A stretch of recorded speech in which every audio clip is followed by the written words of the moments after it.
again, are you doing coding, any type of programming, or is this more of a lighter side of things in terms of tech?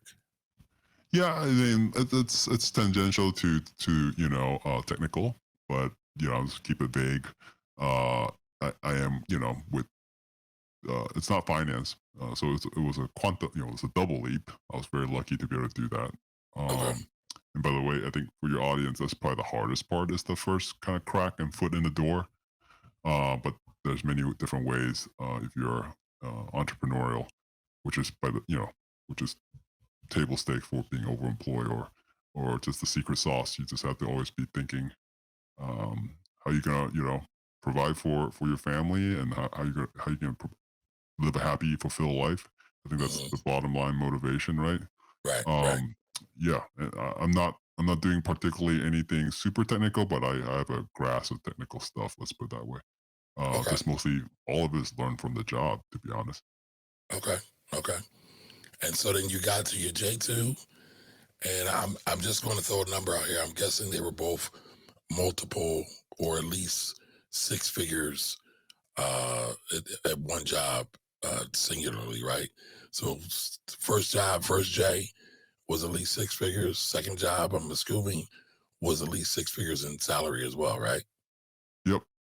Okay. And did you have any college, graduate school, PhD type work, any certifications?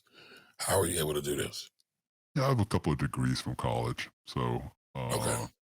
yeah, it wasn't like I mean, first, there's many people. I mean, there's some survivor bias, right? There's many that tried and many that didn't get in, but there are definitely others who are software developers, for example, who doesn't have college degrees. You just got to be able to make. Show me what you Yeah. can make. Right. Right. You know. Now, I mean, for the record, I know tech. I used to do tech and I didn't have a degree at the time. I was a Microsoft certified engineer, A plus certified. I used to do a whole bunch of router work. So at that point, I kind of had a chip on my shoulder, like I making plenty of money with no college degree. But I'm asking you these because I want the audience to be able to see and grasp the real life scenario of how people are able to do this. And we'll get into some more scenarios and kind of a composite of some of the people in your community as well. But Yeah, and for as many college degrees as I have, I still say my street learnings still far outweigh what I learned in college. But what I learned in college helped me see other parts of the world. Back to the other point, right, about seeing the whole world. Why mhm. why the waspy background knows exactly where to go make money? It's And for the because they have record, education. They see more of the world. You get exposed to more things. so Um, do me a favor, yeah, Isaac, for everybody who's listening to this that was born after probably what 2000, tell them what WASP is because we don't hear that term. We we're don't hear showing that our term age. too much these days. Yeah, white. I think Anglican. Um, I forget what's the other ones. So it stands for White Anglo-Saxon Yeah, Protestant white male. Anglo-Saxon Protestant. That's right. Yeah, yeah, Basically, New England, yep, Northeast. Kind of that's the stereotype. But yeah, yep, yep. So yeah, so go ahead. I'm sorry, but I wanted everybody to kind of be able to keep up with you. yeah, I appreciate that. Um, y- I mean, education never hurts. But if you go super in debt, right? Like carrying a mortgage after you graduate, and you haven't even broken into tech or anywhere can make you six figure, then you're in trouble. That's Mhm. always at some point. There's got to be some common sense, right?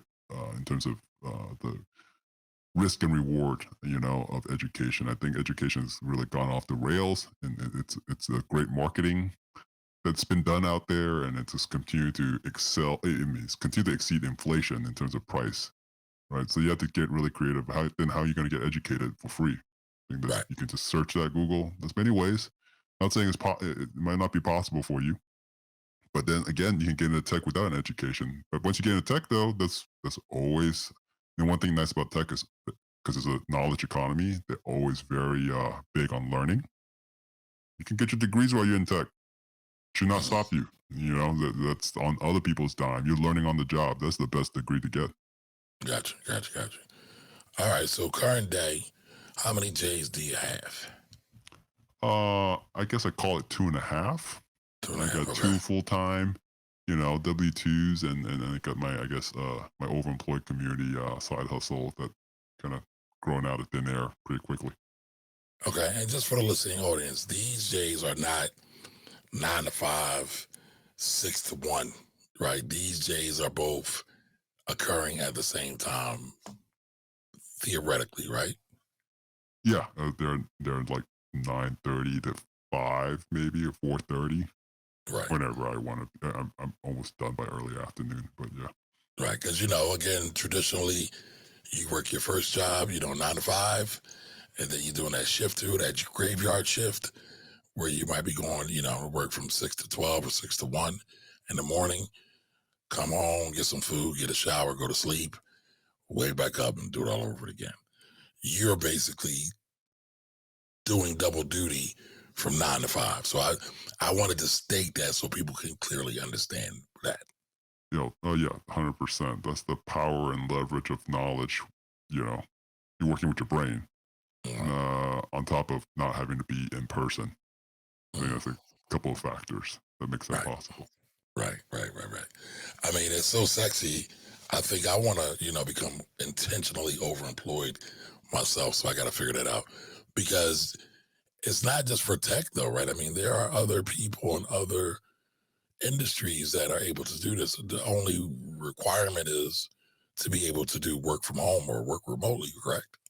Yeah, that's right. That's right. And just have some common sense about you, which sometimes is very lacking.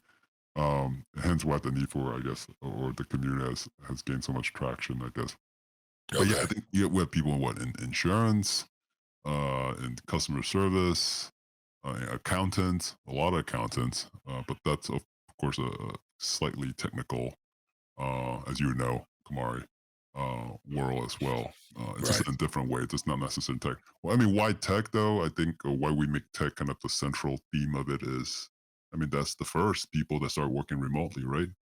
Because it was a hard skill to fill, so you have more leverage of working remotely. It's also a work that is basically very conducive to working remotely because all the technology was catching up to, you know, you being able to connect into your work and do whatever you needed, configuring stuff, coding, a lot of reading, right, and thinking type of work.